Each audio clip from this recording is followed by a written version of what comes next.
दोस्तों, आपका स्वागत है हमारे इस YouTube चैनल में। दोस्तों, हमारा समाज कुछ इस तरह का है कि वो स्त्री और पुरुष के अलावा किसी और जेंडर को इंसान की लिस्ट में नहीं रखता। इसकी पहचान कुछ ऐसी है कि सभ्य समाज में इसे अच्छी नजरों से नहीं देखा जाता। लेकिन मानो या ना मानो, ये तीसरा जेंडर यानी किन्नर भी हमारे ही समाज का एक हिस्सा है। आज के समय में किन्नरों को थर्ड जेंडर के नाम से जाना जाता है। किन्नर, लगभग सभी ने यह नाम तो सुना ही होगा। अगर आप नहीं भी जानते हैं तो आपको बता दें कि किन्नर उन्हें कहते हैं जो ना तो पूरी तरह से नर होता है और ना ही नारी। इन्हें हम ट्रांसजेंडर के नाम से भी जानते हैं।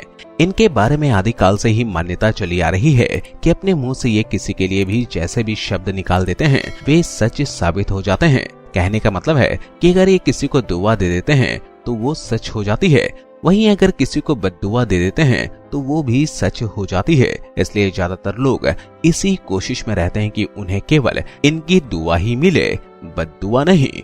यही कारण है कि हर कोई किन्नरों को अपनी हर खुशी में शामिल करना पसंद करता है। लोग इन्हें अपने घर के उत्सव यानी कोई शादी हो या किसी के घर में बच्चा हो तो इन्हें उस खुशी में शामिल जरूर करते हैं। और ये जब बधाई मांगते हैं तो इन्हें पैसे और कई तरह के उपहार आदि देकर खुशी खुशी विदा करते हैं। लेकिन अफसोस की बात है कि उन्हें आम इंसानों की तरह समान दर्जा नहीं दिया जाता। इन्हें समाज से अलग रखा जाता है। इसके पीछे कुछ रूढ़िवादी लोगों का तर्क है कि पिछले जन्म के गुनाहों की वजह से किन्नर का जन्म होता है या फिर ग्रहों की स्थिति की वजह से ऐसा होता है। लेकिन किन्नर होने की असली वजह क्या है यह कोई नहीं जानता। तो चलिए आज हम आपको इस वीडियो के माध्यम से इसके वैज्ञानिक राज से आपको रूबरू करवाते हैं।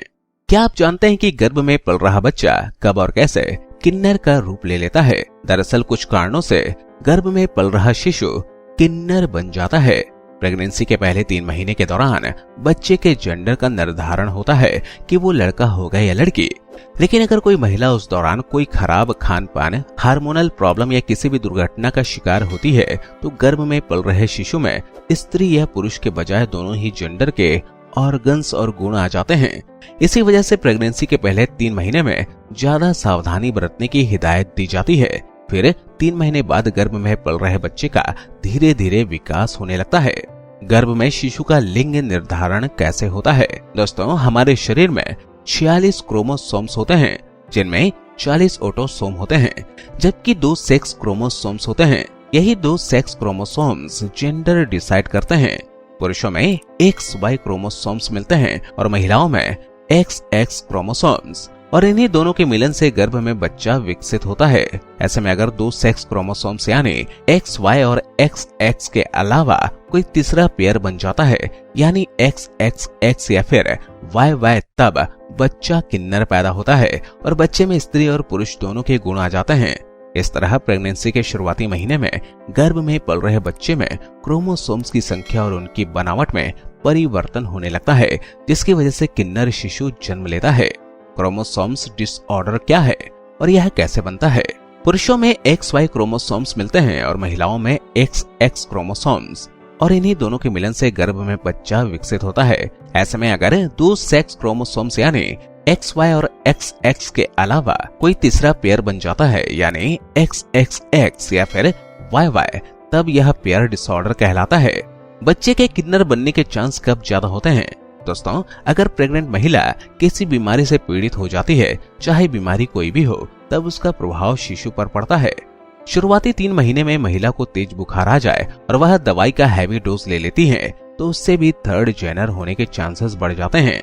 प्रेगनेंसी के दौरान खराब भोजन करने या खास तरह के केमिकल से तैयार फ्रूट या वेजिटेबल का सेवन करने से भी इस तरह की संभावना बढ़ जाती है। प्रेगनेंसी के शुरुआती स्टेज में एक्सीडेंट या फिर बड़ी चोट लगने की वजह से भी शिशु पर बहुत बुरा प्रभाव पड़ता है और इस तरह से बच्चे के ऑर्गन्स पर भी बहुत गहरा प्रभाव पड़ता है। इसलिए कहा जाता है कि प्रेगनेंसी में शुरुआती दिनों में खास ख्याल रखने की जरूरत होती है। बुखार या फिर अन्य किसी भी तरह की परेशानी होने पर खुद डॉक्टर बनने से बचना चाहिए। डॉक्टर की सलाह पर ही दवाई लेनी चाहिए और बाहर के खाने पर परहेज करना चाहिए। तो दोस्तों, आपने देखा कि किन्नर का जन्म किस तरह होता है। इसमें किन्नर का कोई दोष नहीं होता। ऐसे में हमें किन्नरों के साथ बुरा व्यवहार नहीं करना चाहिए क्योंकि ये भी हमारे समाज का ही एक हिस्सा है।